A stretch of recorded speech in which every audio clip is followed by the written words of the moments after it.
राजा और बंदर की कहानी। बच्चों की हिंदी कहानियां। एक बार एक राज्य में एक योग्य राजा राज्य करता था।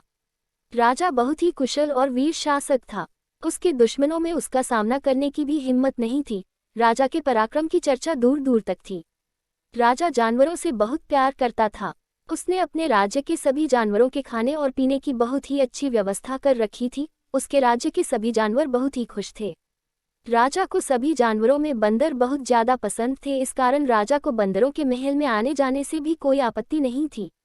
राजा ने एक मूर्ख बंदर को अपना मित्र बना रखा था और वो बंदर हर समय राजा के साथ ही रहता था। यहाँ तक कि जब राजा रात को सोता तो बंदर भी उसी शयन कक्ष में ही सोता था। वो बंदर बहुत ही मूर्ख था। बंदर राजा के सभी जानवरों के और अपने प्रति प्यार देखकर बहुत खुश था और वो भी राजा की सेवा करना चाहता था। इसलिए जब भी राजा सोता तो बंदर राजा के हाथ पैर की मालिश कर देता था। एक दिन बंदर ने सोचा कि राजा के दुश्मन बहुत ज्यादा है और रात के समय सारे सैनिक सो जाते हैं, इसलिए उसे रात के समय राजा की सुरक्षा करनी चाहिए। इसलिए बंदर ने रात होते ही अपने हाथ में तलवार ली और राजा के शयन कक्ष के दरवाजे पर खड़ा हो गया और राजा की निगरानी करने लगा।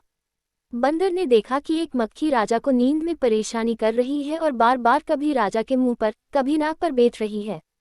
यह देखकर बंदर को बहुत गुस्सा आ गया। उसने सोचा कि मेरे प्रिय राजा को एक मक्खी कैसे तंग कर सकती है। बंदर राजा के पास आकर खड़ा हो गया और मक्खी पर नजर रखने लगा। कुछ देर में मक्खी राजा के गर्दन पर आकर बैठ गई। बंदर ने मक्खी के बैठते ही बिना कुछ सोचे समझे तलवार से मक्खी पर पूरी ताकत से प्रहार कर दिया, लेकिन मक्खी उड़ गई और राजा की गर्दन कट चुकी थी और राजा मर चुका था। नैतिक शिक्षा। मूर्ख मित्र से हमेशा सावधान रहें।